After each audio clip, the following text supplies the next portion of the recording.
Request কৰি আছিল যেন ছাৰ এটা এনেকুৱা ভিডিঅ' বনাওক যিটো ভিডিঅ'ত আমি চুলি আৰু নখৰ সহায়তে কিবা বশীকৰণ কৰিব পাৰিম নেকি।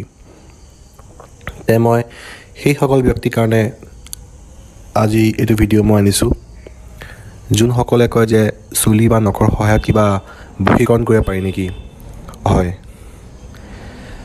আপোনালোকে এইটো ভিডিঅ' অন্তিম সময়লৈকে চাওক, অকণো স্কিপ নকৰিব, কাৰণ স্কিপ কৰিবলৈ গ'লে আপোনালোকে একো বুজি নাপায়। সেইকাৰণে ভিডিঅ' অন্তিম সময়লৈকে চাওক।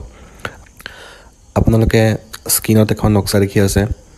স্ক্ৰীণত যিখন নক্সা দেখি আছে তাত কিছুমান সংখ্যা লিখা আছে।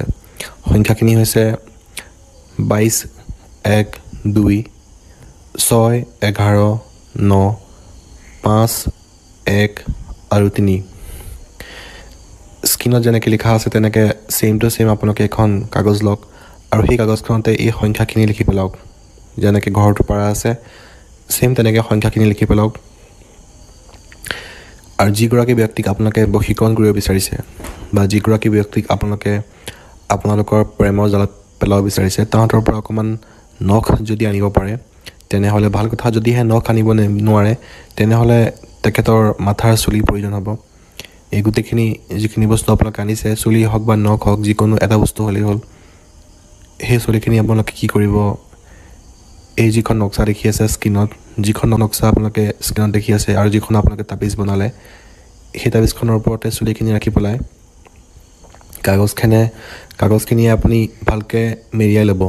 আৰু মেৰিয়াই লোৱাৰ পাছত আপোনালোকে যিকোনো নিৰ্জন ঠাইত যাব য'ত কোনো অহা যোৱা নকৰে। এনেকুৱা এটা নিৰ্জন ঠাই বিচাৰিব য'ত কোনো অহা যোৱা নকৰে। তাত গৈ পেলাই আপোনালোকে গাঁত এটা খান্দি এইটো বস্তু পুতি পেলাব। আৰু দেখিব যে এসপ্তাহ নোহোৱা আগে যিগৰাকী ব্যক্তিৰ কাৰণে বা যিগৰাকী চুলি আপোনালোকে লৈ পেলাই এই কামভাগ কৰিছে তেখেত এসপ্তাহ নোযোৱা আগে আপোনাৰ প্ৰেমত বলিয়াটো দৰে হ'ব আৰু যেনেকৈ নহওক কিয় আপোনাৰ ভৰিত আহি পৰিবহি। হয়, কিন্তু মই আকৌ কৈছোঁ এইটো কোনো ধেমালিৰ কাৰণে নহয়।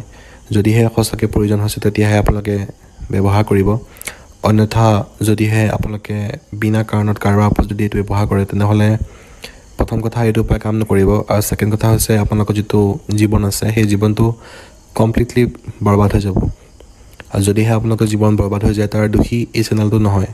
সেইকাৰণে কৰাৰ আগতে বহুতখিনি ভাবি চিন্তি কৰিব যাতে আপোনালোকৰ পাছলৈ প্ৰব্লেম নহয়।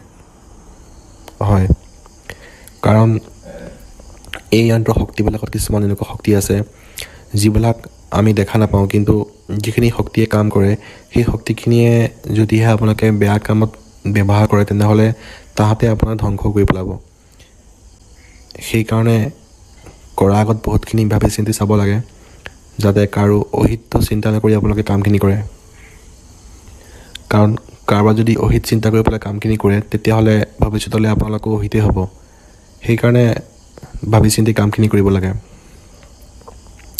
আপোনালোকে এইখন নক্সা বনাবলৈ হ'লে এখন কাগজ ল'ব। কাগজখনত আপোনালোকে যিখিনি সংখ্যা আছে সেই সংখ্যাখিনি আঁকি পেলাব আৰু তাৰপাছতে যিকোনো কলমেৰে আপোনালোকে আঁকিব পাৰে।